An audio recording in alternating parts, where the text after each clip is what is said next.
Yo, yo, yo. Hello, hello, hello. I hope you're doing great in this non-great moment in history that we're experiencing together. So thank you for being here. I know I spiraled today. I had a little TMA, a little too many articles. Woo! And now we're spiraling right back up though, right? Because today on this episode we have Michael Verdi, and he's lovely.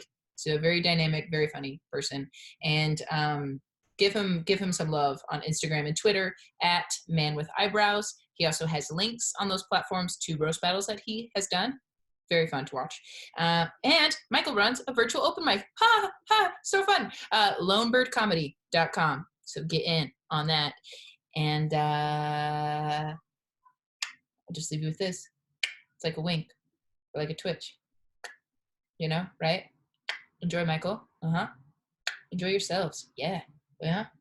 Is this working? Okay. So how you doing? Okay. Been the same things for like a long time, I think. Yeah. I'm not sure what day it is when I wake up. I'm just like, where am I in my life right now? I have no idea.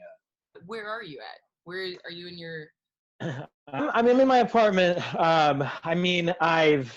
Which is in Brooklyn, right next to Prospect Park. So I've been venturing out into the park, which I don't know if that's irresponsible of me or not, but like it's literally all that's keeping me sane. Dude, no, I have like a time that I go. I've been getting up at like 7:30 in the morning so I can go outside. Yeah. Do you notice, like when I went out this morning, there was a huge big sidewalk. So usually like we all are like on separate sides of the sidewalk running or walking. And she literally, empty sidewalk, came up like half. Yeah, some people aren't getting it. And I was like, so like, oh my God. Because I was like, you're doing everything you can and just out of my blind spot. I was like, what the fuck? Like that at the grocery store. Oh.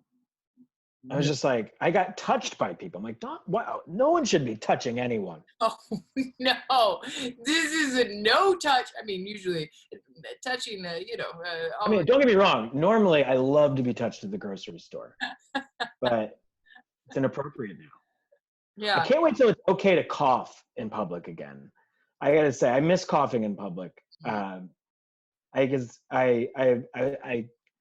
coughed earlier, and people looked at me like they wanted to fucking bury me, and I was like, oh shit, like that's not okay. Are you doing socially? How's your sanity?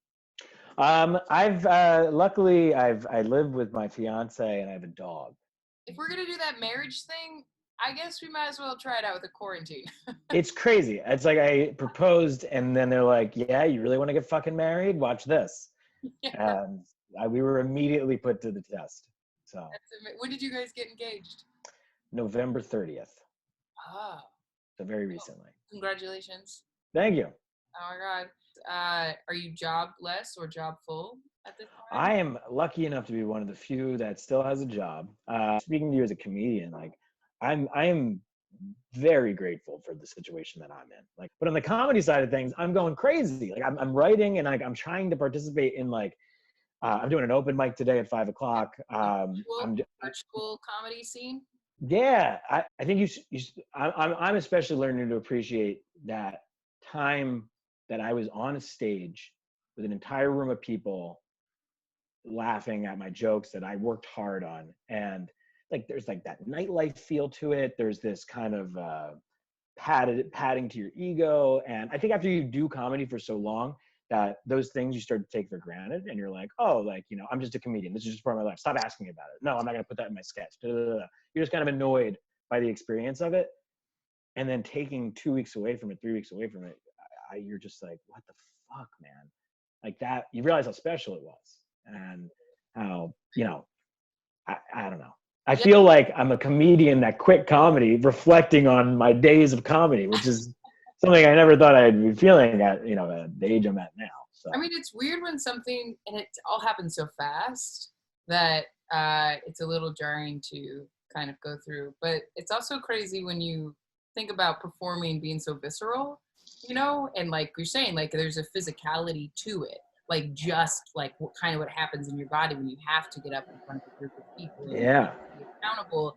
and there's such an immediacy, and there's such a transparency too. Like virtual, like maybe you see who you're talking to, maybe you don't, but how important it is for humans to like feed off of each other instantaneously, and how Mm-hmm. thrilling that can be. And it's still it's still these virtual things cool, like total respect. People are figuring some cool shit out, but Mm-hmm. it's interesting to miss something you didn't think you could miss. Yeah. Yeah, that's huge. But it's not like I'm away from comedy for 3 months. Everyone is away from comedy for Right. this amount of time. So much work and energy and emotional commitment has gone into getting to where I'm at in comedy so far. I'm a little concerned that all that work might regress. We don't know what we're going to walk into, but I think you know why you do comedy. You know what you write is funny. And like the politics of these things always are shaping and always reshaping. It tests, though, when you have shit like this, it really tests, okay, this life that I've built and I've worked so hard, do I believe in myself? Yeah, You know? it definitely. Yeah, it puts it all that in perspective. Like you're always like, what if you lost that right now? What if everything you have is taken away from you? And you're like, yeah, but that never fucking happens. That literally just happened to Yeah, everybody. right. So I'm like, it kind of makes you count your blessings or whatever. But um, this is a hard enough thing to do anyway. So adding this universal layer of complexity on top of it is unfortunate.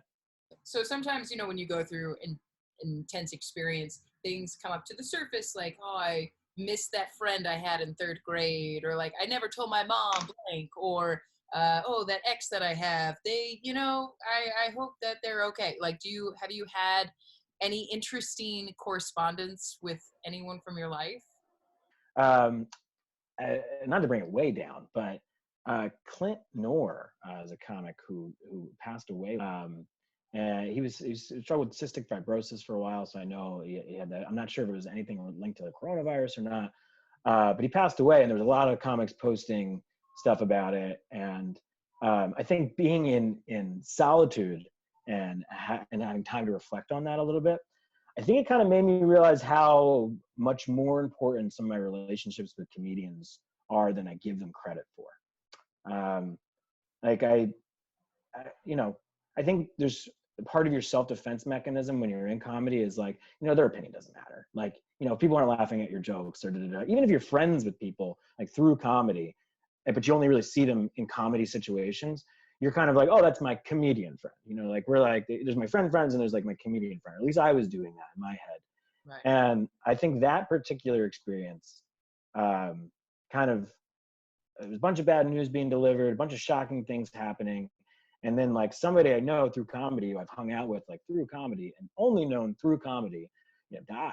And it really, really fucking hit me. And I was like, oh, these people are just as important as any other person in my life. And I think it kind of separated this like coworker feel that I had about comedians to be like, oh, these are like important people in my life beyond just a professional relationship.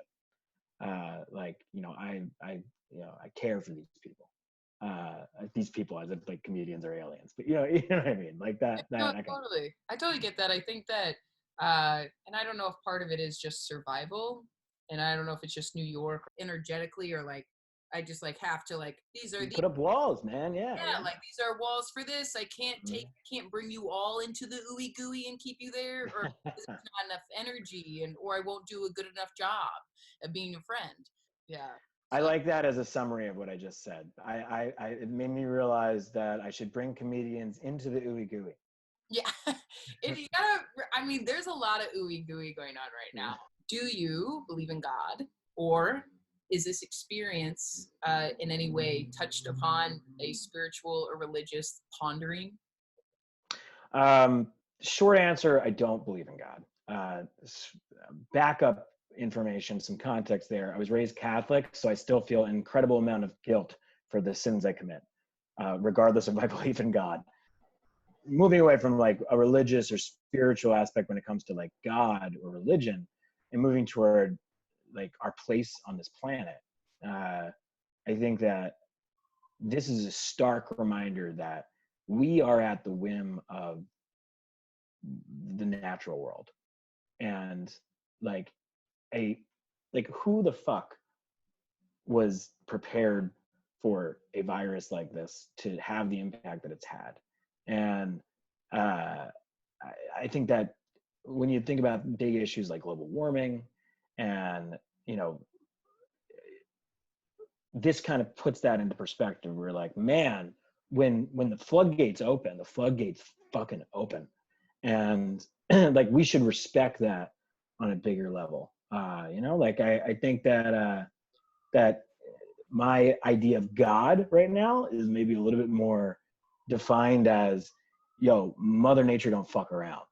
When you go through like shit like this, sometimes you're like, oh God, fragility. Whoa, okay, where you at on that? Like, think about what's your relationship to life or death or the planet? Yeah. Like, I think you're always preparing for something to happen to you, and like when it happens to everyone, it kind of makes you feel a little powerless, and like I'm kind of trying to submit to that powerlessness and be like, oh, like I am not as in control as maybe I thought. And yeah, what have I done with, like, you're supposed to analyze what you've done with your time and like what impact you've made and how you've connected with other people, and you're like, oh, I'll do all that on my deathbed. And I think that this kind of put it in perspective, like, oh, like, dude, you have no control on when your deathbed is. Like, so you should be constantly checking in on those things every day. So, well, if there's other comedians watching this, reach out to me. I value your life now. I didn't before, but now I do. And I want to collaborate and create with you. Come with me. There you go. Just don't touch his hand. The virtual hand. I offer you my virtual hand. Take it. Listen, I hope you have a dog or pizza or something comforting. And if you want to learn to wink like this, you can. Just be in your room by yourself for 7 weeks and work on it. And it will really show off.